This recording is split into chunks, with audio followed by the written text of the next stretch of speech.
Changers, and welcome to the Game Changers podcast. I'm your host, TJ, aka Mr. Game Changer, and I'm back with another mini take. But this ain't just no regular mini take. This is very special, very, very, very special.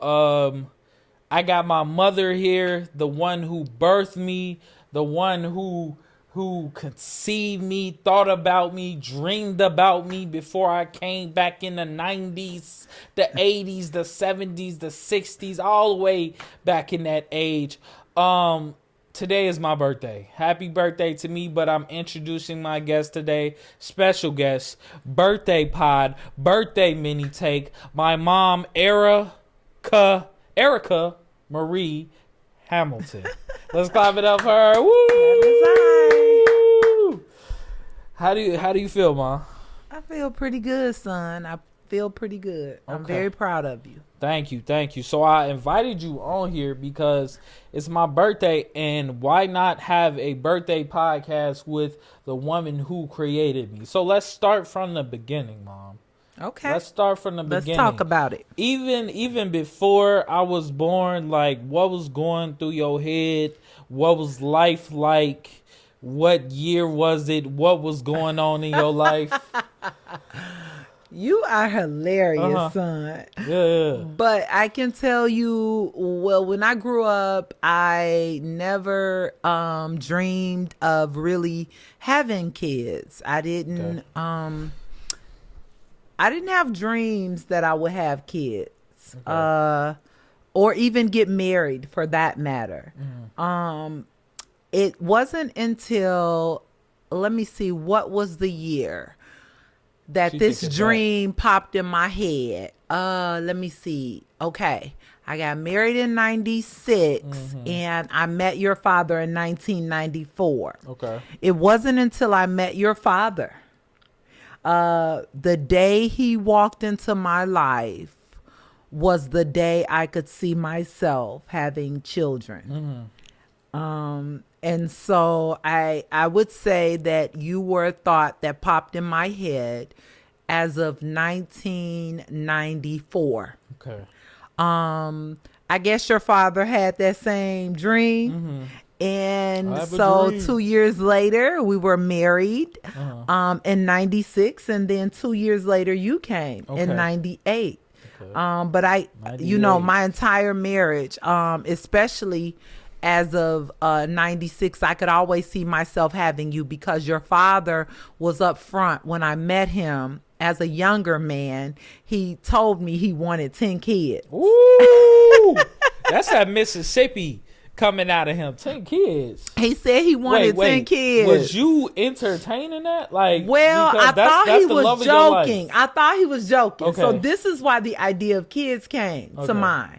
Because he said 10, and I was like, yeah, everybody might want a couple of kids. Right. He said 10. Okay. I know he said 10. My mind heard, I would say my ears heard 10, but my mind said 2. 2, okay. Two. My mind said 2. So I heard him say 10, but it didn't really register that he was serious. So 10, 2, 10, 2, 10, 2. They was kind of like the same in my mind. They was on different pages. Pretty much. Yeah. And so it comes to find out that he was really serious about the 10. Right. Because after I had your brother, and I know this is about you, but after I had your brother, I said, well, we probably could stop. He was like, oh, no, we got about 8 more to go. I said, what? He was serious. He was serious. Yeah. But I never really entertained the idea, to answer your question specifically, of having kids until I met him. And like I said, he said 10. And I said, well, we could give a try at about 2. 1 or 2 kids would be sufficient. Okay. Okay, so I came, and then Timothy came, and then Tyler came. So we're all 3 years apart. Yeah. So me, my brother, and my sister are all 3 years apart. So after me and Timothy came, how were those years like, just having 2 children. So let's do this. Because it's 3 years apart. So describe the 3 years if you can, like, remember those times. I'm not saying like you that old that you can't remember. I got you, son. But, I got you. How was the times when it was just me? How was the times when it was me and Timothy? Yeah. And then how was it when the 3rd child came? So, first of all, getting pregnant with you was just such a blessing. Okay. Knowing that I was actually going to have my first child was the blessing of all blessings. And I think for me, I do want to say this. I didn't know that having you would go well. That's why you were such a blessing, because prior to me having you, I didn't always do right in life. And I was told that sometimes when you don't do right in life, you have consequences, and sometimes your kids suffer those consequences. Ooh. So honestly, I had made a lot of choices in my life prior to having you, and all of them were good choices. Okay. I made a few bad choices in terms of, the people that I dated before I met your father. So I made some choices in life that made me believe when I got pregnant with you, it might not go well. So you thought I was going to be a consequence?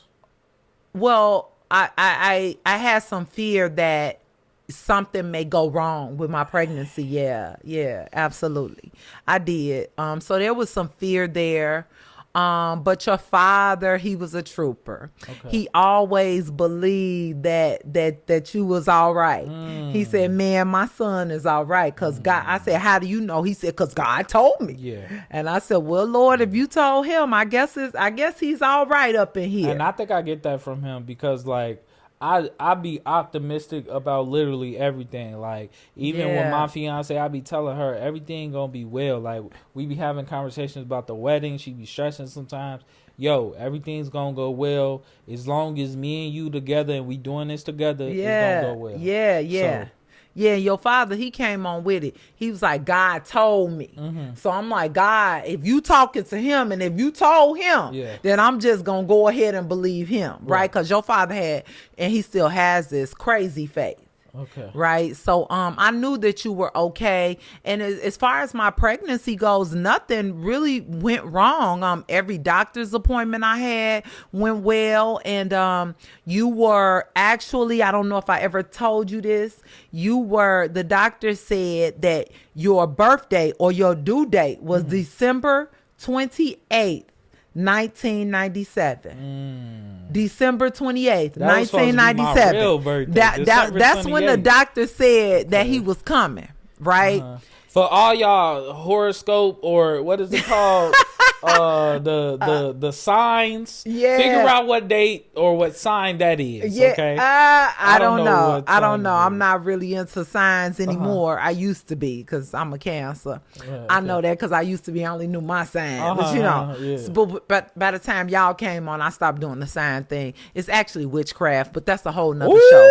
I want to get into that. I meant to talk about that with Victoria, but we was all over the place. It's witchcraft. Come on, dog. Y'all with these signs. It's witchcraft. Y'all have to stop. Yeah. Because I'm gonna just say this real quick. I believe that everybody has the same characteristics as other people. So people be like, oh, you a tourist? Oh, you do this, you do that. And I be thinking like, the Capricorn and Cancer can do the same thing as the tourist, but I think you got to be careful with that because consulting mediums and sorcerers is witchcraft. To depend on anybody and anything other than God, the God of Abraham, Isaac, and Jacob, the one true and living God that still lives to this day, that died on Calvary's cross, that got himself up on the 3rd day, that ascended back to the Father, sitting on the throne with the Father at the right hand, and is coming back for us. That God, still living now, is the only one who can tell us about ourselves because he created us. Yeah. We are his creation. He is the only one, not the sun, actually he created the sun, the moon, and the stars. So he's the author of everything. Okay.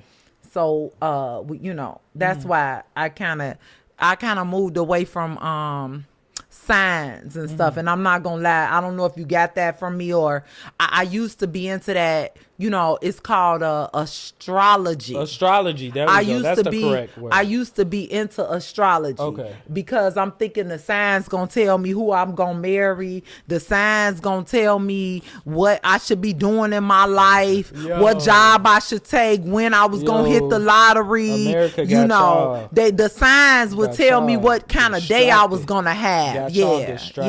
Distracted. The devil is a lie. Absolutely. But back to the doctor said December 28th. So the doctor said that you was going to be born on December 28th. Now, the doctor wasn't going off signs. They were going off biology, right? Yeah, of course. I think women are pregnant approximately 9 months. And how many ever weeks that is, I believe it's 40 weeks. Oh my goodness. I haven't been pregnant in so long. I don't even know the weeks. But I believe it's 40 weeks that a woman's body it carries the baby from the seed being planted. And with that said, when you have your first child, sometimes it's hard to tell the date of conception, the date that me and your father actually conceived you.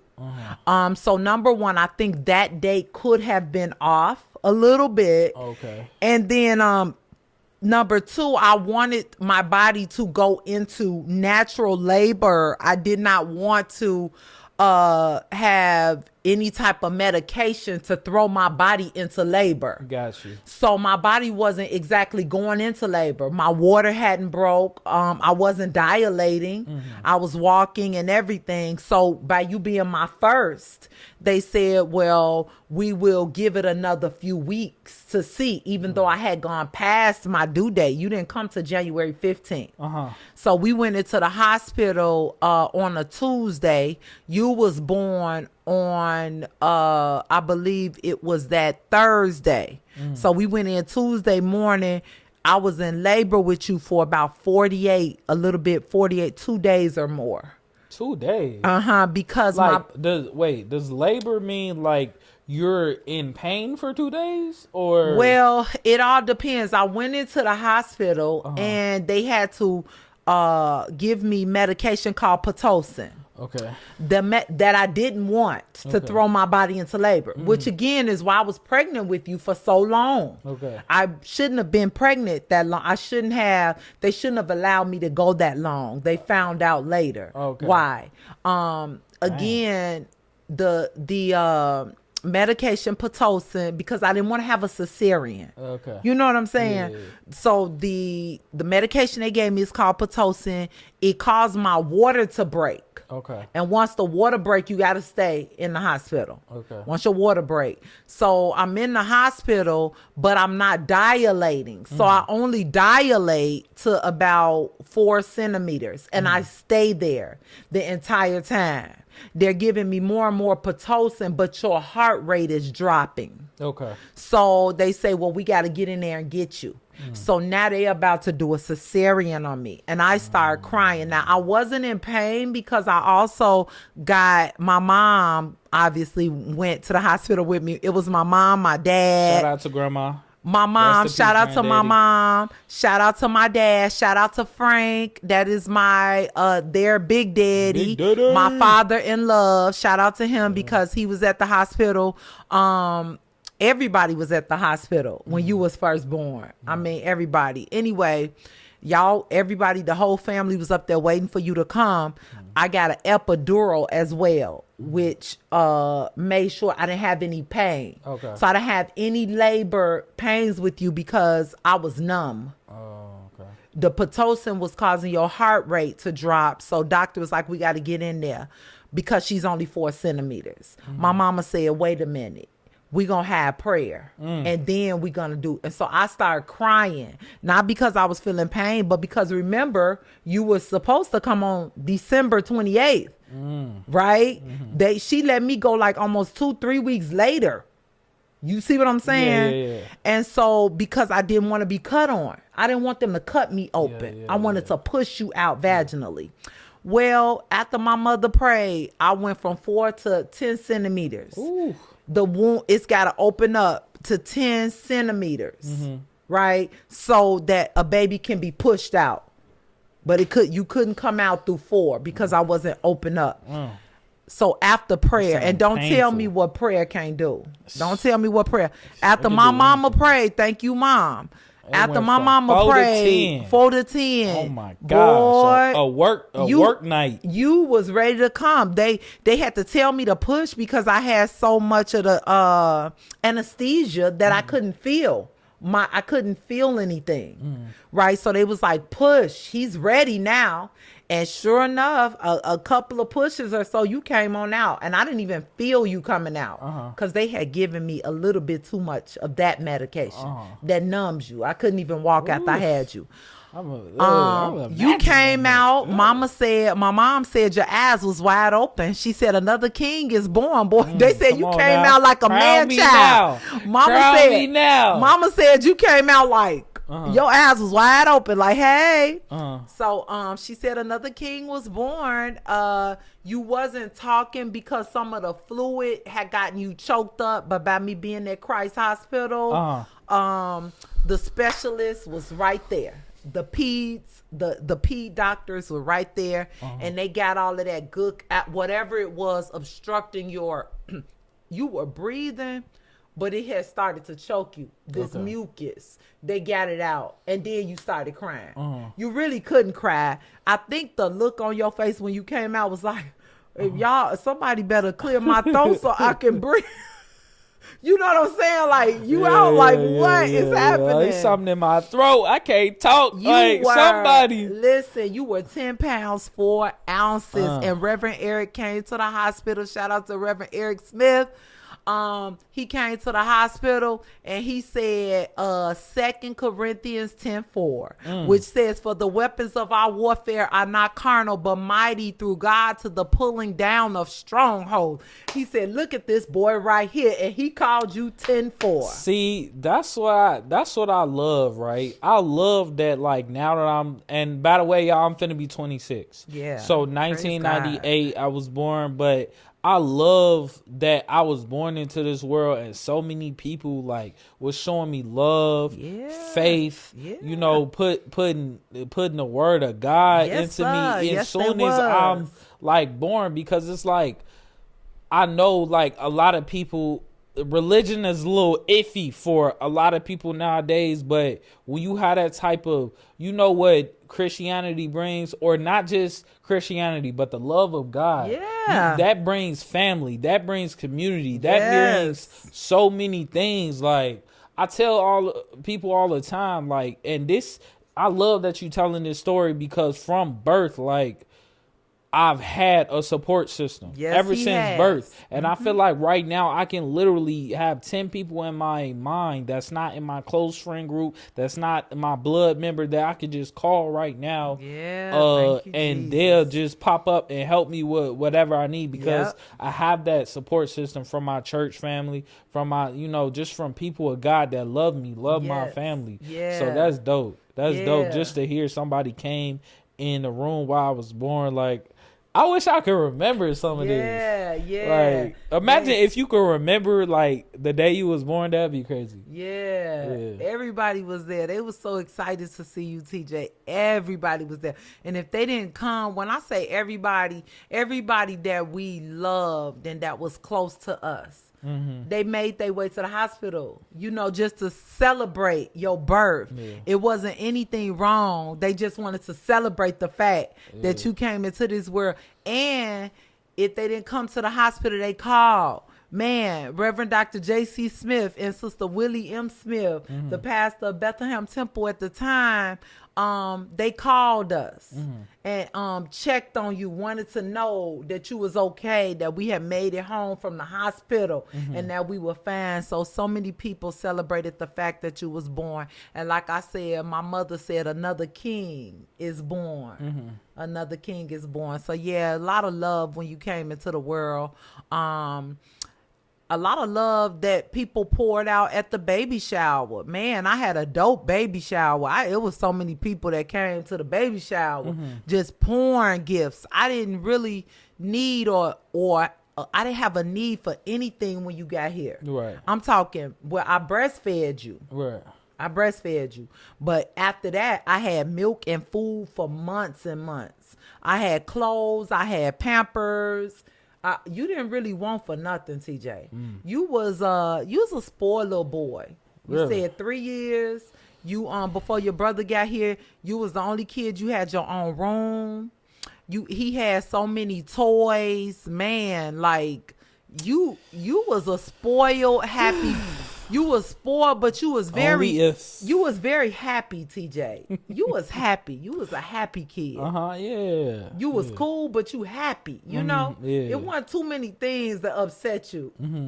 Just like nowadays, it's not too many things today that really upset me. Now that I think about it, that's full circle. Yeah. You like that. But okay, so that happened, and then so I was spoiled. Now come Timothy. Now after Timothy is born, then how is that 2-kid dynamic in the household? Yeah, so it was fun. You really wanted a brother. You, like I said, Really? you was TJ. I requested that. You know what? You sure? You didn't request. You sure? You didn't request. You didn't request it. No, you didn't request it, but you embraced it. Okay. You know. Okay, so I got to tell you this story. I didn't necessarily embrace the fact that my sister was gonna be born. Okay. So again, I'm thinking because I was this bad kid. I was a bad.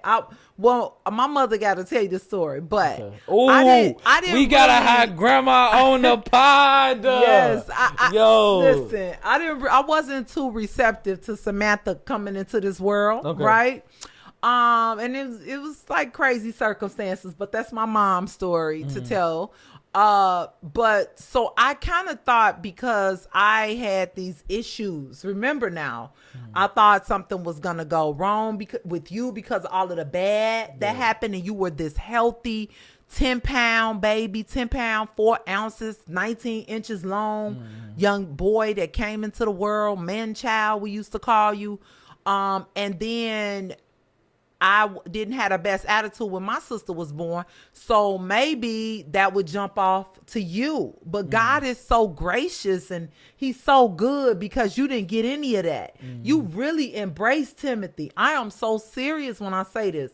You were a good big brother. You wanted to pick him up around the house. Oh, look at him. You were smiling, playing with him. At no time did you show any bad attitude or hard feelings. Like I didn't like my sister. I tried to break her little crib thing. I was doing little stuff. I was not in a good mindset. But again, you and your brother 3 years apart. Me and Sam 4. Okay, gotcha. Right? Maybe that 1 year. I don't know. Maybe that 1 year. I don't know, but I was brain development. Like, hold on, this is a whole nother person trying to take care of over my space. Like, what? I don't know. I was trying to terrorize her, but you weren't doing that. Yeah. Not with Timothy. Oh no, you was so good, TJ. You tried to feed him. One time you ran up to me and touched my he hungry, like telling me to feed him because I breastfed him. Oh, okay. Like he's hungry. I'm like, okay, TJ, I got him. I got your brother. Because I breastfed all y'all. Yeah. So yeah, you were a good big brother. And actually, you wasn't. I mean, honestly, TJ, you shared your space because you always had I did because that was my room. But I remember we got. Wait, did we have the bunk beds before he got there or after? After. Okay, so I had a single bed to myself. You did. Man. You had a bed. Yep. He had his own room, and then just think if I was the only child, like. You was a good big brother. You even are now, even when Tyler got here. Oh my God. Both of y'all was so good with her. TJ, you really are, you have always been just such a caring individual. I'm real serious when I say that, TJ. She gonna make me cry on the You pod. wasn't mean or anything. I feel so blessed to have you as a son. I do. You also, you're a go-getter. Like when I remember the time when we didn't know that you could sit up on your own. This is when you hit your head. So you had a lot of little accidents because we didn't know you could do a lot of things that you could do. And we wasn't prepared because you're my first. So this particular time, we had you at the pool, and somebody pulled your stroller back, not knowing that you could sit up. And when they pulled the stroller back, you sat straight up in that joker. Like, I mean, it's like your back strong and everything. You sat straight up and tried to kind of like get out of it, and then you fell face forward. Really? With your head on the concrete. Oh my and God. Isha was with us at the time. Ooh. That shout out to I our feel it goddaughter now, Isha. the trauma. Yeah. You know, you were trying to pass out. I freaked out. Screamed and hollered. Yeah, TJ, because you had a big old hickey. It started getting bigger, and it was bleeding a little. Okay. So rather wait for the ambulance, I freaked out. Everything, you was my first baby. Everything was a problem. If you hurt yourself, we going to the ER. We getting all the surgeons. Everybody need to come see about my son. Trust me. It wasn't no little bump, knee scrape. And we rushed you to the hospital, and you was trying to go to sleep. And the doctor told us on the phone when we was rushing you, doctor said, do not let him go to sleep, because if he go to sleep, he could slip into a coma. Oh, my God. I said, Lord, it was a little rough for me. And Isha told me, she said, Mom, I'm not going to let him go to sleep. She was right there. She had you, boy. Isha has always been there. That's my baby. Shout out to Isha. Yeah, shout out. Love Isha has you. always been there in y'all lives. Yeah. But she said, I ain't gonna let him go to sleep, and she didn't. And when we got you there, they were thankful, because they said this could turn worse when people have these ended up being a contusion, but when you have head trauma, some of them they don't want you to go to sleep. And I guess especially at that age, you had to have been, I don't know how old you was, but not to the point where we thought you could sit up. Okay. We didn't know you could sit up. Right. So maybe like 9 months. I don't know, boy. You sat straight up like, hey, like you ready for the world. And you had a couple of accidents like that. You hit your head again. You not like you over here telling these people how to hit my head multiple times. They think something. Like I always knew something wrong with TJ. No. Well, you did, because the doctor's even asking us, like, ma'am, now what was he doing? I'm like, he was playing on his truck. You had this one little truck you used to ride. I got pictures of you with scrape. Like, people would think we was doing something. I remember one time I hit my I think it was like my eye right here, cause like Big Daddy, he bought me a skateboard. Yeah. And like I was skating, and I slipped off the skateboard and I fell straight forward, and I hit my head. Never afraid to try stuff. Yeah. You never afraid, and I admire that about you. I used to love skateboarding. I ain't gonna lie. That. I used to love skateboarding. I admire the fact that you were never afraid to try stuff. And you never afraid to kind of live out your dream. Like, if you think about doing something, if you think you can do it, you're going to try to do it. Yeah. At all costs. Yeah. You've always been And like I'm glad you say that, because everything she literally saying, like, is so true to myself today, because I literally feel like I can do anything. Like, if I wanted to go into acting, I feel like I can do acting. Yeah. Like right now, I love movies so much. Like, I be thinking of ways to write scripts. Like, I'm actively writing a book right now. Maybe I Maybe I should be telling them this, but I'm gonna give y'all one gem, because like I have a whole bunch of goals, but I have to learn to compress them, because I can't do everything at once. But I am actively writing a book in my phone right now. And I feel like I can do anything, that I just put my mind to. Like, if I was to become like a backup singer or a guitar player, or be like, I feel like anything I put my mind to, I can do. Yeah, you can. And let me tell you, can I tell you where your love of movies come from? Where? So me and your dad wanted to still date each other. Once we start having kids, we was like, we're not going to let the fire die down. We still going to be riding together, like me and him, right? Yeah, we ain't going to lose the connection. We took you to the show with us. all the time. Really? TJ, we number That's one, why I we love was the going type to of the parents. movies. Yes, we was the type of parents. We didn't really let people babysit y'all. We weren't like okay. that. We wanted y'all with us. Okay. Y'all was with us for most things that we did. And if you did go somewhere, you went to Big Daddy's or my mom's. That's Okay. it. It was Okay. like grandparents get them, but we ain't trying to have our kids out there. So every time me and your dad went to the show, you was right there. We never left you at home from a baby. I'm surprised you didn't know Really? that. No, We I had didn't your know little that. car seat thing when you couldn't sit up. Put the bottle in your mouth. By the end, I had enough breast milk. I had pumped and put them in the thing. It was still my breast milk. Okay. But you would take another nipple and sit there and just watch the movie screen. You didn't see Man, every what movie, movies? all of them. Every movie known to man. Like, Me and your give me father. one example. Like a movie. Oh y'all went goodness. to. Cause like Well, you've seen New Jack City. for real in the They know movie. you should have no baby. In the movies? Yo, I saw like, baby, New you Jack should not be City up here. in the movies And when that it was first not came out. necessarily I a was in there baby going, movie. what? It wasn't a Yo, baby that's movie, crazy. but That yeah, don't matter we though. watched That don't everything. matter. Cause like we was to, like you too little to this understand. day, mom, like I go to the movies by myself. Yeah, Like for real. cause like sometimes I know. like especially like a few years ago, like I used to be asking people like, you want to go to the movies? You want to go to the movies? And they'd be like, nah, not really. Or like it'd be hard like trying to get other people to the movies. So I'd be like, I just go by myself, like because I want to actually see this in theaters, like cinema. Like I might take a class on that or something. Like, How do you feel? How do you feel being 26 though, son? 26. How you feeling? You a man now, a man whom I'm very proud of. Your dad and I are very proud of. How does it feel to be 26?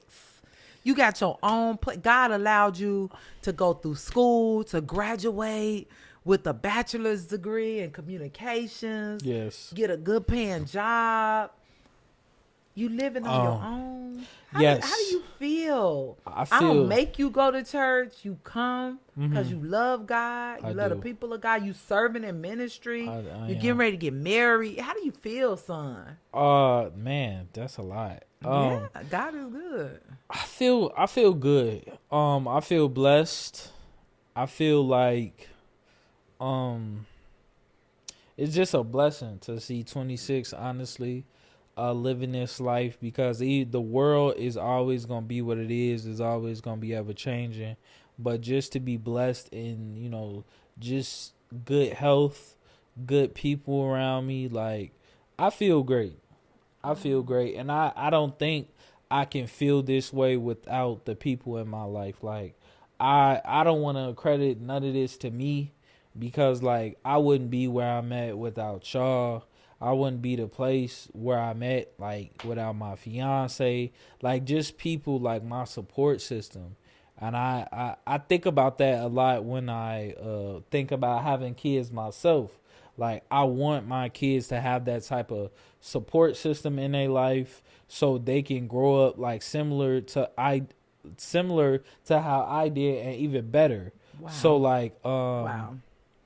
yeah, I just feel great about 26. Like I was telling Auntie on the phone, I feel like this year is gonna be a great year for me.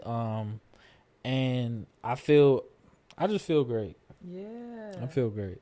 Amen to that. Yeah. Yeah. Praise Just God. thinking about it, like it's definitely been a journey, especially from last year. Like I told y'all, for all my supporters out there that have been watching this podcast, I told y'all that, you know, last year was really a tough year for me, but I like it won't be another year like that anytime soon or ever in my life. And if I forgot who I told up here, but if I have another year like last year, I might as well be homeless, because like that means I'm not doing something right myself. So I'm ready to work hard. I'm ready to do everything I need to get to the next level, and I'm just excited about that. Like I'm excited. And I think the one thing that you do know, TJ, is that you can't do it without God. Yes, God. You can't do it without him. for we're nothing without him. So I think as long as you keep in mind that you can do all things through Christ, which strengthens you. Yeah. He's your strength. He's your hope. He's your help. As long as you know that you have him on your side, then you can conquer anything. Yeah. Right? You Yeah, can conquer anything because Yeah. he said in his word that you are more than a conqueror. I will tell you that as a little kid, it was very important to me to instill the word of God into each and every one of my children, into you. It was prophesied to you as a little boy that you would be filled with living water. And the living water that the prophet was referring to then was the word of God. There's living water in your belly. This is why your father and I invested into a private Christian school. Shout out to Mary P. Moody Christian Academy, which we Mary P. knew was sowing the same word that we was teaching and that our church was teaching in you. Those seeds of God's word is in you. You are never alone. When you say if you have another year like you had last year, but you got the same God. Yeah. So sometimes the circumstances don't really matter. It's knowing who you have with you that makes the difference. Knowing who's fighting for you. And when you know that, then you can face anything because you are more than a conqueror. Does that make sense? And so it is good that you saying, you know, I'm willing to work for mine because God expects us to work. Because he said a man, if he don't work, he don't eat. He don't eat. So you got to work now. You got to gotta work. Shout out to all of his listeners. If you a man, you probably should be trying to look for a job. It's important now. That's just my 2 cents. That's important. Man got to work. But I will tell you that you have God on the inside of you, and that's something that you should never doubt. And that God will help you and hope you to the point where you know that you won't give up. Amen. Because you know who's on your side. You know what I'm saying? Okay. And I tell you, as long as God, I like to always say parenting should really help prepare our children for their relationship with God. You know, God is eternal, right? And you know how a parent might say, as long as I'm living. Now, I'm going to just tell you this like a mama. As long as I'm living, got breath in my body, and I'm able-bodied, you probably never be homeless. You or your family, okay? That's just what my mom and my dad told me. And so even my husband and I always knew that we had a place to stay. Shout out to our parents. Even Big Daddy. We stayed with Big Daddy. Shout out to Big Daddy. We stayed with Frank when we were in between places because they were building the house that we were going to live in, but it was not yet built. Yet we had to move out of the apartment because the lease was up. Okay. So there was a time that Big Daddy said, come on. And we lived with him. So as long as we got a place, you and Shelby, your wife or your kids, you'll never be out. But more importantly, as long as you got God, see that's what I meant by us prepare. What we do for you is in turn, it corresponds to your relationship with God. Yeah. It is a type of relationship like as unto God, only God is better. Right? Because he's eternal. You'll never be put out as long as you got him.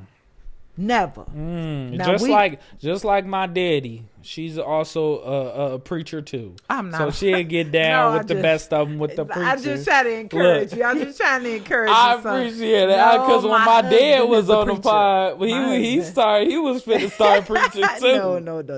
This is your birthday. But God is good. It's just hard to leave him out when he's in you. Yeah. So let's dig a little deeper. All right, okay? Let's go deeper. So I'm ready, son. What point in my life where it was, as far as with me, what point in, like, as my mom was the hardest point of dealing with me as a son? I think for me, because obviously, like, question. it's a lot of things that you go through as a mom. Yeah. So you going through bills. You got a marriage to take care of. You got two other kids to take care of. But with me personally, like, what was the hardest point for you? in my 26 years? For me, it was when you went away to college. Really? Yeah.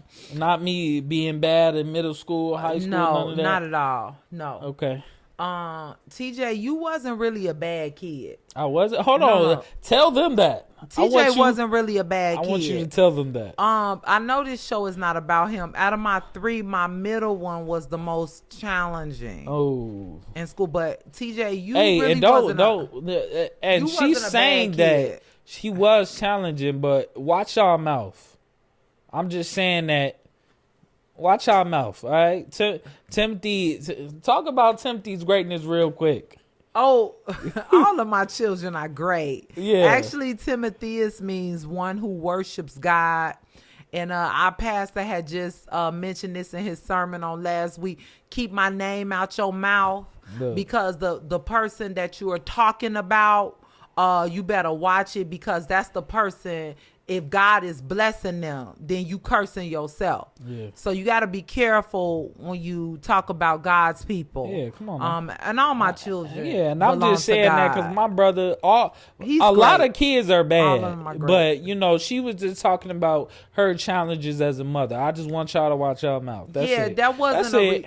Because That's it. TJ, this question really was about you. No, I You know. kept saying, you know, but- I was. And I'm like, no, you was a good child. You said what was the most challenging in my I'm 26 just, years. Yeah, I'm just saying. I'm trying It's to say just- your I college know. years. I just remember having moments of, you feel me, like being whooped or Well, TJ, that's- doing things. Yeah, Yeah. TJ, you wasn't a bad kid. Mm-hmm.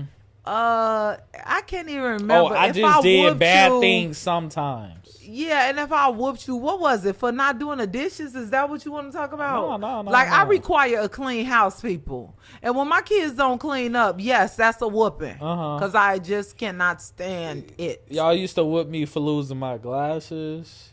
Well, the glasses cost money. Anything connected to our money, absolutely. Yes. Y'all used to because whoop we me. worked hard for that money. I flipped the desk in like first grade because the teacher said something like, yeah, because remember that, no, TJ. this teacher, What was and her name? I don't remember her name. I would have remembered you flipping the desk. Listen, I did, Ma, because she was like, we was laughing. Everybody was laughing. Started laughing, or no. We was talking in this area and laughing, and she turned to me and she was like, why you over there talking? You know what? Go sit out and time out or something. And I'm like, I wasn't the only one talking, like they was talking too. She was like, you heard what I said, da. And I just got mad and I flipped the desk and I just walked out. How old were you? I was in first grade. Oh, TJ, please. He went to Mary P. Moody Christian Academy. Yeah. And I don't believe if he flipped the desk, they must have whooped him. Because then when TJ went to school, the kids could get whoopings. Oh, yeah. The school that we put him into, he could get a whooping. Yeah. So thank you, Mary P. Moody Christian Academy. Yeah. They probably whooped his tail and went on back to class, child. Yeah. Prayed for him at the altar. Yeah, So the vice everything was all right. principal. Yeah, when every time I went to the vice principal office, she opened that drawer, pulled out that paddle, and asked me, how many licks do you want? I told her the licks, and she added like 2 on to it. She was like, no, bow. So that's what it is. The school could whoop them, and Yeah. we were totally okay with that. We trusted the environments that we put our kids in. And you talking about getting a whooping. I mean, that's a whole nother subject if you want to just really switch gears for a minute. Today you can't say nothing to nobody's kid Some of y'all without the kids need to be parents whooped. wanting to fight Come on. you. And so we live in a different time. But wish. honestly, I do think we are seriously lacking discipline.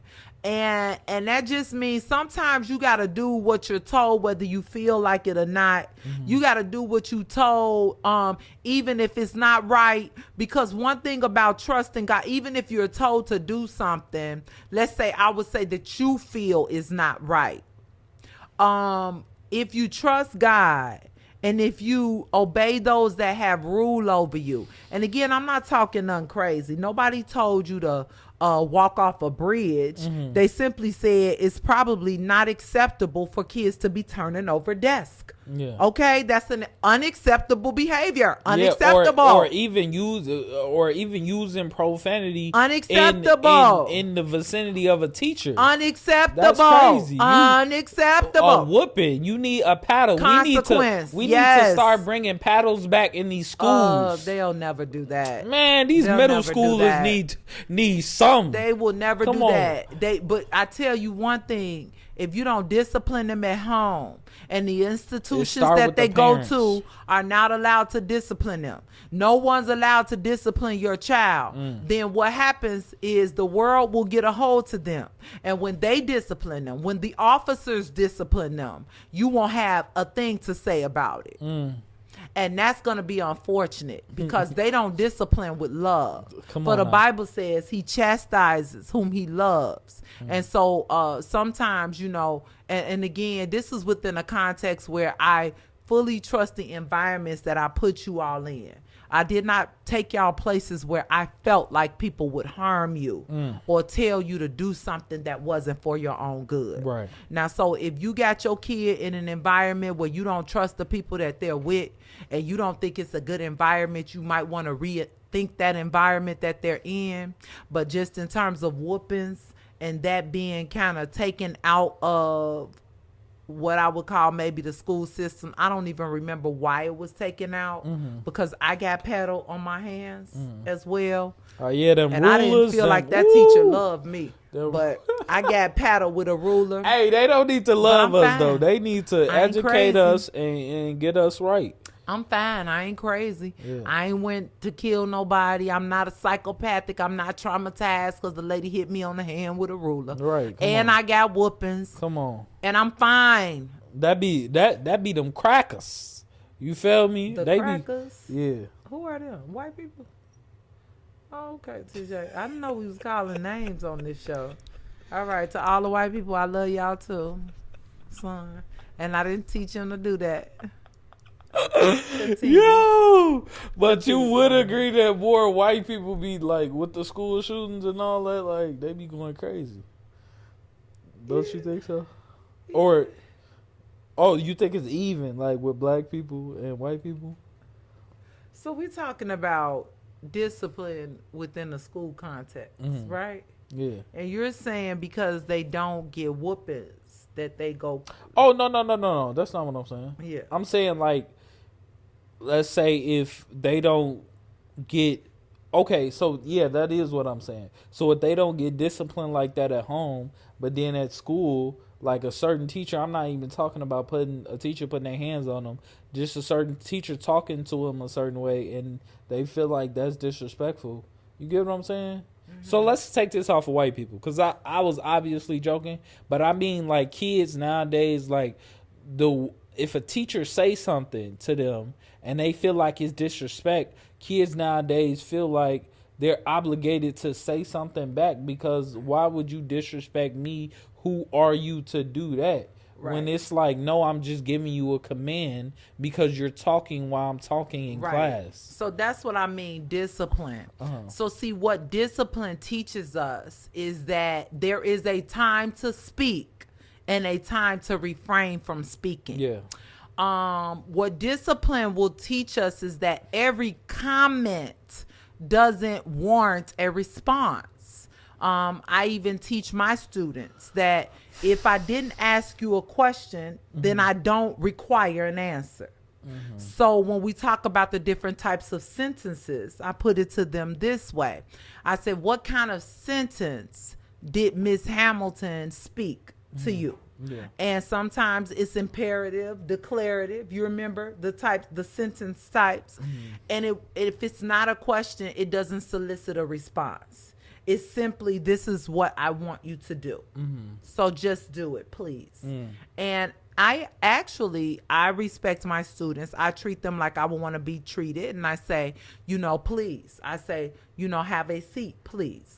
I always say, will you do this, please? I always say, please. because I try to treat them like I want to be treated. Now, again, discipline says sometimes you may want to share your opinion, but it's not always expedient. So even with the talking back, right, you got to ask yourself, me responding to you just so I could tell you how I feel, does that change anything? No. Oftentimes it doesn't. My expectations are what they are. Yeah. If I ask you to do this in class, this is what I expect for you to do. And it's not going to change because you gave me, quote unquote, a piece of your mind. All it could be is just a huge distraction. And again, a lack of discipline. You know what I'm saying? If people don't discipline themselves, I don't think you will go very far in life. Because you will again go about life thinking, you know, you got to tell everybody how you feel, and you got to get one up back, going back and forth with them, and that can be seen as a difficult person to work with, and oftentimes people don't want to work with that type of person. You know what I'm saying? So I think you got to be careful the type of messages that we're sending our kids when we say things like, we just want Johnny to be able to express himself.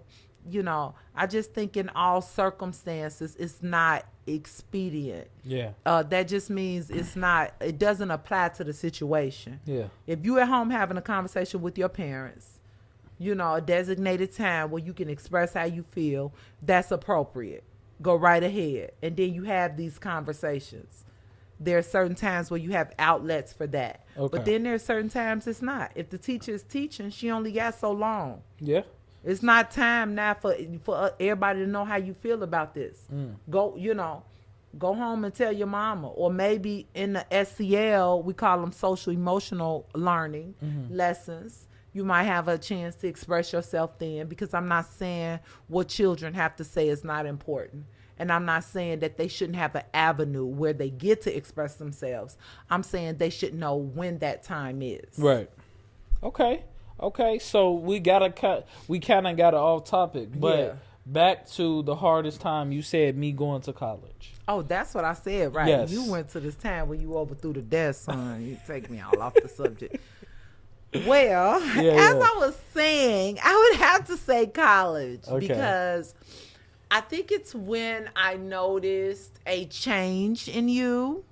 I have always kind of wanted you to surround yourself with certain people. Okay. A certain kind of person, I should say. I learned that you don't let your friends choose you, you choose them. Right. So I've always wanted you to choose a group of people that would sow into your spirit, sow into lifting you up, building you up, the things of God. Come on, TJ, let's go to church. Come on, TJ, let's pray. Come on, let's read the scripture. Let's study together. I've always wanted you to be around people like that. And I wasn't quite sure that you had found that at Central. So I prayed and I prayed. And then when you turned 21, something wonderful happened. Okay. So that was rough for me, because I felt like this part of your life, you were different. You were becoming a man. More of a free thinker, and it's not that I didn't want you to be that, but I always wanted your heart to be turned towards God. And I'm not saying that your heart didn't. Right. I'm saying that sometimes hanging around certain people just lends itself to going another way. When I'm trying to put this delicately. Nah, you don't have to put it. People, talk to them. They probably listening right now. The people that I was with in college, they listening. People who had higher hopes and higher dreams. People who were in places that you wanted to be in, type of people. I got you. So I'm talking about like hanging out with, I don't know whether it's businessmen or hanging out like at the Tyler Perry studios. I'm just Tyler Perry. No, I'm just throwing it out there. Like she wanted me to be with the billionaire that be touching on his actors. That's the no. I'm saying at the time you were going into management because business, yes. Yeah, you were communication. So I was like hanging out with people who do internships for that, which is why then you became a manager of the team of Central Michigan. Yep. Right. Shout out to y'all. Shout out to everybody on it. And you managed the whole team, and I was so proud of you. But kind of hanging out with people at that level and higher. Gotcha. But a lot of your friends was like girls, and they were like, I was like, what they doing? I mean, nothing really that I could tell. So I was like, what kind of friends are these? Like, where they taking you in life? Are you going to church or what y'all doing? So I invited my female friends to church. You invited them, but again, I wanted you to be around people that could upgrade you. Right. Yeah. Okay, so anyway, God answered my prayer on your 21st birthday. We drove up to Michigan. Okay. And I got to sit, and we had a little sit-down dinner with your friends. Yes. And it was a snowstorm, but I said, I got to go see my baby. He's turning 21. I got to get up here. And so we all made it up. Mom was in the car with us. We had a blast coming up. So we all got up there and talking to your friends. You had this one friend, light skin, curly hair. Mateo. Oh my God. I was so impressed by this young man because you're only as good as the people that you surround yourself with. I mean, that's a message. If people could really just get that. When you are around people and all their messages are negative, all of their messages are draining emotionally and psychologically, or all they do is talk about people and they just don't have vision for the future. It really, association brings along assimilation, and some of that rubs off. Yeah. But I didn't see that in you, Mateo. I didn't see that in the ladies at the table. Shout out to Shayna. Shout out to Aaron. This was really divine because I was like, you guys was telling me about a church y'all went to. This was really divine. Shayna's church. It was so nice to see that. And then not only that, so there's that spiritual element where again, I had prayed people could feed into your spirit, because I know you have it, but I don't know what other homes teach. I don't know what they have. And then Mateo then went to talk about his career aspirations and how he's going to be a teacher. He's currently a teacher right now. Look at him. Oh, I knew he was. I knew it because listening to him talk showed me vision. I said, okay, this was your 21st birthday. I said, God, you doing the thing. I said, because now I can see that he's surrounding himself. He's choosing to be around people who are similar minded, like-minded, and can go somewhere. And therefore, I feel like when that happens, it's a recipe for success, son. And I've always told you that. And so, God had begun to answer my prayer, but it was rough for me for a minute because I didn't really know who you were surrounding yourself with. You know, people who just drink and go to parties, and then, now you're more apt to do those things, which pull you down. They still living with their parents, and they old and all this kind of stuff. I was like, oh no. Lord, I did not train him this way. Yeah, no, it just concerned me. And because you were away from home, you were away from the fellowship, you were away from this, what I call support. Yeah. Back to that support system. Yep. So that concerned me for a minute there. But God showed me that I still have him. Yeah. And honestly, I know that concerned you, but I feel like that time was needed. Even though, like, you definitely it's definitely some truth in that. Like, I was surrounding myself with, actually, like, the people I was surrounding myself with was good people. It was just like I wasn't like going to church enough, or maybe sometimes at all. So it's like surrounding myself like with like-minded people spiritually. I don't think I was doing that, but I also definitely I feel like I didn't teach that. No. I told you when you go to college, you find a church there. Yes, I tried to, Mom. I went to this Catholic church. And you even had a car. I did. my second year, right? Or my third year? Yeah. Second? Third year. Third I year. especially expected you to get a church then because you could drive around looking for your own church. I mean, I would call a church home out there. Shout out to Shayna. That was pretty much a church home out there for me, really, because I really embraced that church. I like the people in that church. I was talking to her family there, so I like that church. But I think that time in college was needed for me just to learn from it. Yeah. Like everything in college, I definitely learned from meeting new people, like doing new things, experiencing new things. Like I needed that in my life. So me from a perspective as your son, like it may have looked a little different. Yes. Like I was a little different, but like it was definitely needed because I had a lot of fun. I learned a lot of new things. I made a lot of mistakes, but at the end of the day, I graduated. Yes, I graduated in 4 years. Hey, shout out us paying for summer school. Oh, yes, he went to summer yes. school. I had to. I had to graduate in 4 years because they was trying to get me to come back for a 5th year. That means it was me paying for more room and board, paying for another class. Yes. I wasn't trying to stay. Like Michigan was cool. Mount Pleasant was cool. The people I met there, like lifelong friends.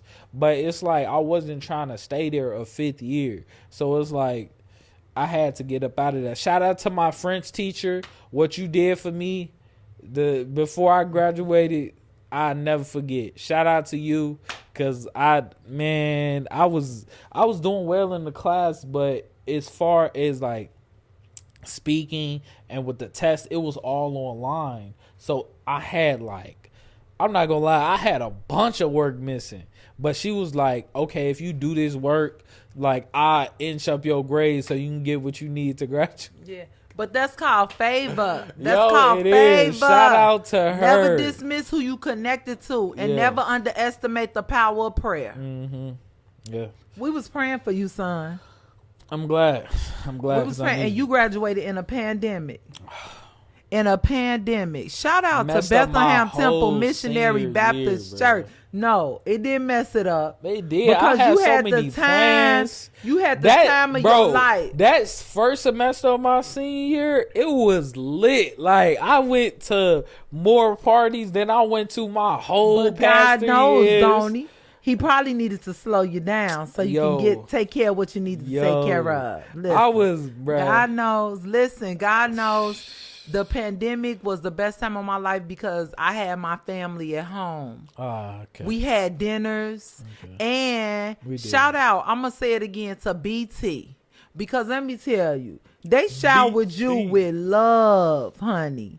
When we did that drive-by. Oh, yeah, and sure. we was out in the parking lot. I mean, y'all came through posing like what?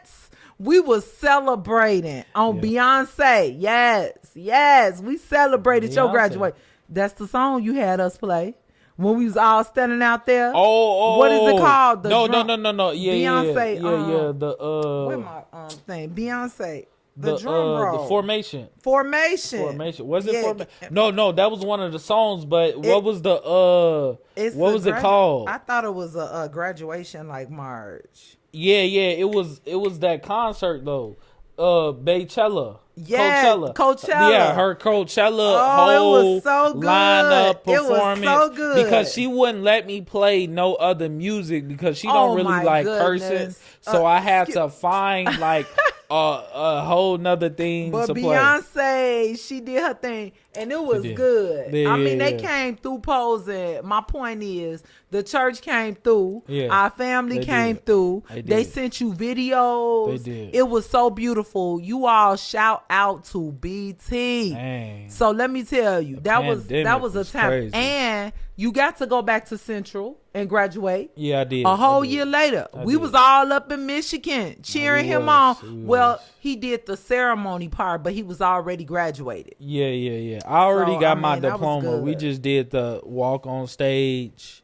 Yeah, that whole moment was great, bro. Like walking across the stage, all that hard work that I did, all them nights that I stayed up, bro. And he came home making money. He got that job at Amazon. and my baby was working from sun up to sundown. Yo. Let me tell you, he Yo, was bringing I'm home bank Amazon because he wasn't paying K. no bills. I'm He wasn't paying no Amazon bills. K, yo. But he wasn't paying no bills. Then he worked for the train company. He wasn't paying no bills, but he was making that paper. I was. And he was saving his money. Hard labor. So that he can then buy this. Yes. Buy my own little crib. Once you say this like a house. It's so nice here. Yeah, I like this not really like a apartment. It's like, what you consider like a townhouse, right? Yeah, I like it. It's beautiful. Yeah. And it's better, almost better than the one we grew up in. I grew up in something similar to this. Really? When my room was in the basement, yeah. Okay. 704 East 105th Place. Shout out to the near Roseland area. Roseland. Corliss High School. Corliss. Wendell Smith. Corliss. Wendell Smith was a great school. Come on but now. Check her stats. Yeah. She was a basketball player. Southside. Southside, At your girl Corliss got High skill. She do. That's where he got it from. Yeah, that's why I get my basketball skills from her. Right there. Shout out to you, Mom. Yeah. But yeah, college. Okay, so we covered birth, a little bit of childhood, now college. Now going forward, like talk about yourself for a minute. You're a mom that has one kid out the house, one kid that just graduated. Yes. We having his graduation. I'm proud of Timothy this Hamilton. Saturday. Yeah. Saturday. Y'all come out and wish my baby well. Yeah. January 20th. We gonna be at Bellamia's 1 o'clock. He graduated, and now you have a younger daughter that's at Howard University in her second year. Yes. And she's gonna graduate in 2-3 years. Yes. So Timothy's looking for a place. So he might move out in the next year or two. Yes. So how do you feel? How are you feeling as a mom that's having kids move out, and like you've seen their whole life? You've raised them their whole life. How are you feeling? Yeah. About just having kids about to leave your house, and now it's only going to be you and my dad maybe in the next 5 years. I give it 5 years tops. Yeah. So I feel good about that part. Like I'm looking forward to kind of like jamming with your dad, you know, cruising, driving off into the sunset with dad. That's my guy. That's my homie lover friend who I'm so in love with. So I'm looking forward to that. But I'll say transition can be hard, but it's necessary. So this is how I'm feeling now. God has helped me through the transition of you leaving home. Okay. That was hard for me. When you would come back, that's why I say college was rough, because I knew that at some point, especially in those last few years, that you really were not my baby anymore. I knew it. And then, you told us about Shelby because you are getting ready, preparing to be a husband. I knew that I had, even at that point, kind of lost a sense of who I don't know how to put this into words. Who I thought you were. And I don't mean that in a bad way. I mean that like I thought you were my baby. Like as in my baby boy. Remember we talked about 98 I gave birth to you. Yeah. So, but what I had to realize is you are a man. Yes. A fully grown man. Yes. And so, although you are still my son, in whom I am very proud, and part of you will still always be my baby, but you're not a baby. Does that make sense? Yes. And so, the transition of you leaving, it was a little rough for me. And I mean, in terms of you leaving me as in who you were becoming. Right. As a man. Not that you physically left me. I think it was that too. Because, you know, you be like, you don't call me no more. Well, Yo, no, call but me. part of that is because of who you're becoming as a man. Right. That's what I'm trying. That's what it's connected to. Okay. That's what it's connected to.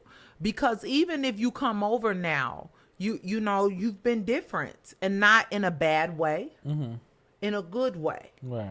And so I just had to accept that you were not the same. And nothing ever stays the same. That's why it's not a bad thing. It is showing growth and maturity, right? Yeah. And that's something that I am very proud of, Taiwan. I'm very proud of that. And so when you say, how does it feel? I have one that graduated. It's different. I am expecting it to happen, but his heart is still very much with mom and at home. Okay. Right. Yeah. So Timothy still gets in the bed with me. He's still like, Mom, what are you doing? I don't mean that in a bad way. No, I got you. I don't. No, I got you. I don't know if he wants you to relay that to the people, though, that he still be getting in the bed with mom. Well, Tyler does. You know what I'm saying? You all love us. No, and of course. Every now and then, of course, I'll jump in the bed. You might sit on the end of the bed, but I mean, yeah. I know his heart hasn't found love as in someone he wants to spend the rest of his life with. Yeah. Which is a little different. That was also the transition of you leaving, right? But not only just leaving, but then also falling in love and preparing to make a home with who would become your wife, right? Yeah. That is all a change for everybody involved. Right. And so Timothy is still very much at home now. Okay. That makes sense. Yeah. So once he finds his place, then I will experience some sort of separation. But I got that sense from him when he was at college too. That separation. Right. Okay. In a sense. You know what I'm saying? Yeah. And again, Tyler is still very much close knit because she calls me. We talk every day. We talk all the time. And we tell each other everything. Like, she tells me what she had for breakfast. You all boys are different from girls. You never was like, I had what I had for breakfast. And Timothy would just be like, Mom, I'm eating. I can't talk. So I knew he was eating something. I can't talk. Yeah. But she wants to sit and tell what she's having, where she's at, how what's the temperature of her food. So I don't really, I feel like to some degree Timothy's still kind of with me, even though he's over 21, because he lives at home, and it's kind of very nice having him. I'm enjoying it while I can, because I know he has a job now. He's going to move out. I think you prepared me for that. I think you set the way for your brother and sister in a way that is almost revelatory to me even now as I'm talking about it. Set the tone. You've always done that, from the moment you got here. It was like we didn't know what to do with the little baby boy. And me and your father was just learning what to do with you, what to do when you cry, how to change it. When Timothy came, we knew a little bit more. When Tyler came, we knew a little bit more. Right. So now you were the first. You set the bar. You graduated. Like you said, in 4 years. You got a job. You moved out. You're paying your own bills. And now you're going to get married. You set the bar. And I'm going through all of these different emotions with you. It just, I think, is preparation for what will happen, the great things that will also happen with your brother and transitions in life. And then I don't know if I'm going to be ready for Tyler because she's a girl and I feel like she's the closest. But I think God will even be preparing me for that as well when she leaves. Okay. Yeah. Sound good. Yeah, I hope I answered your question. No, you did, Mom, because honestly, everything that you've been saying this whole pod, is very enlightening. And just to hear from you, on my birthday, when they're hearing this is my birthday. So send happy birthdays in the comments, in the chat, everything. But happy birthday to you. Oh my God. Happy birthday to you. Happy birthday. TJ, my firstborn son.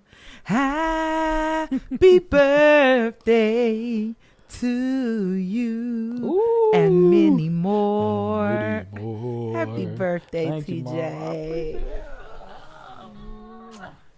Oh, I love my mom. I love my I mom.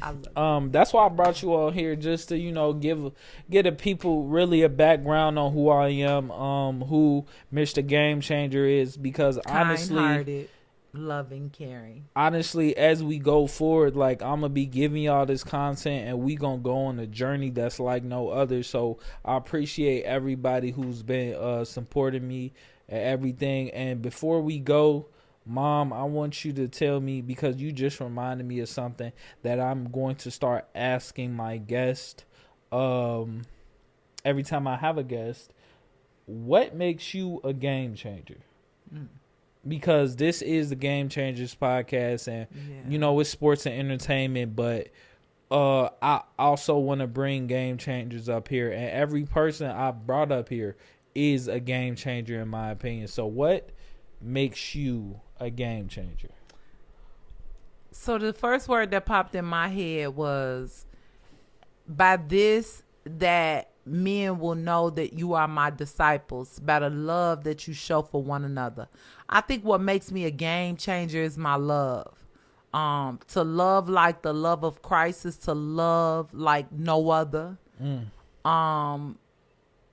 Yeah. It's the most fulfilling thing that I think a person can experience, is to experience God's love. So when I demonstrate God's love, agapeo, to every man, woman, boy, girl, no matter what color they are, no matter where they been, no matter what they did, no matter who they know, who they don't know, where they live, where they don't live. Black, white, Chinese, Japanese, Sweden, whatever it is that you are, but to experience God's love, and then to demonstrate that same love towards others, I think it makes me a game changer. I love that. And like Cat Williams said, we over here with the truth and God. And if you ain't over here with us, that means you on the other side. That means we can't rock with you. All right. Do you have anything else to say to the people? Any love to get out? Any hate you want to, some people hate. out there? No hate. I mean, because just in case you got some people out there, you want to say something No, to. I don't have no room, no vacancy. I'm all filled up. His spirit lives in me, and that's the reason I'm sold out. Hey. Yeah. So listen. My heart is fixed. My mind is made up. Okay. And I just want to I do want to say I thank you for loving my son the way you do. I thank you all for supporting my son the way you do. Keep doing what you're doing, and it's only going to get better from here. Amen. And that's all we got today. Happy birthday to me. Happy birthday, 26 son. years old, and we coming. Happy birthday. All year long. I'm coming. I'm coming. Like, subscribe, follow, comment. Yeah. Stay with me, because this journey gonna be crazy. Yeah. But it's gonna be a good one. I appreciate everybody for tuning in, and from my mom, from me, Mr. Game Changer, signing out. Peace.